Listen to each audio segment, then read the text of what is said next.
Welcome to the overview and introduction of the Azure Solution Blueprint for PCI DSS compliant environments. My name is Frank Simmerjay. I'm a Senior Program Manager with the Azure Global Ecosystem team, here to present you this short segment on how to use and deploy the solution. To begin, let's take a look at the demo site that's set up.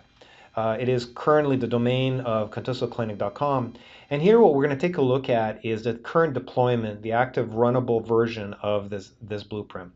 So what we will do is we'll take a look at a couple of things. One is, what does the solution look like deployed? I would recommend you take a little bit of time to take a look at all the layers that are associated with the 19 services deployed, all the way from where the customer connects, where you can see the internet, working all the way in through an app services environment, which provides you the means of web protection, and then the SQL database, which is on the back end. So here we're going to see the deployment of PowerShell command that we're going to execute, and it comes down to one command line, and it's running the deploy and configure Azure resources.ps1 file with a handful of switches that we've enabled, including providing subscription ID information, username and password for the core administrator, what suffix we want to use. It's mainly just a means of setting this up for this particular instance, where if there were any incidences where they would be sent as far as alerts go, and enable SSL to ensure that this is all encrypted. I'd recommend you take a look at the guidance that's on the Git site. That'll explain each one of these controls in much more detail. So here we see the execution and deployment of the script running in PowerShell in our ISC. It will set up, it goes through several stages, and here we see the 7 initial stages, and then once we hit the 8th stage, we actually see the JSON script being opened up, and these are the Azure Resource Management capabilities that are being deployed. Now, we're looking at this in time lapse, so obviously this is going to take a little bit longer when you do deploy it, but it will give you an insight as to where the stages of the deployment are. Here we see the environment now set up, the encryption of the database and the sample database environment being deployed. You see the table records and the keys being generated in Key Vault. One of the key important things here is obviously we want to tokenize everything and make sure it's all protected. And at the end, we see the solution complete and dump you into just a PowerShell complete state at this point. So let's take a look at the results of this activity. And we jump over to our user interface. Here, what we're seeing is all the items that have been successfully deployed inside of the Resource Manager. And the individual items, again, you see that PCI 0626, which is the resource group that we set up, and all the components associated with it that are deployed in this particular sample instance, including Key Vault, load balancer, all the 19 different services that we spoke about in the initial deployment capability.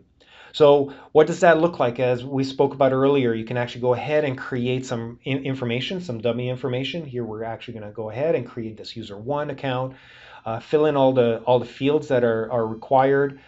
Even for this demo, there are some required fields.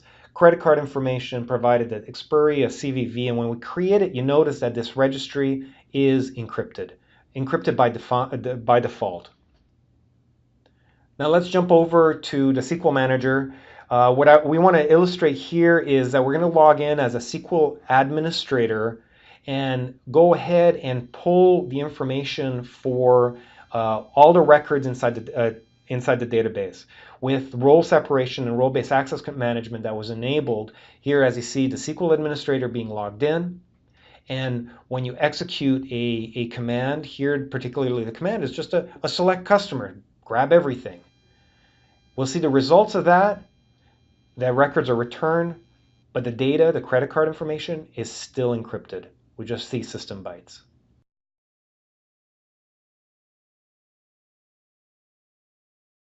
Azure Security Center deployment, which is our logging and security management solution that we're implementing.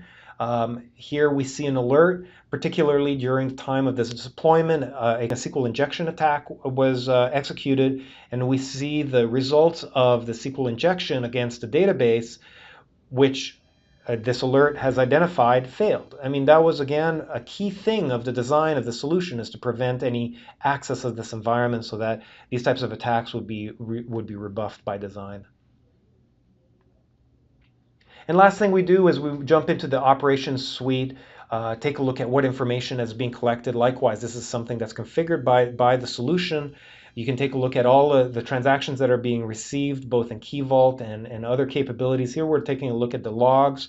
This particular log, we ended up seeing some transactions associated with an attempted administrator attack, also equally rebuffed.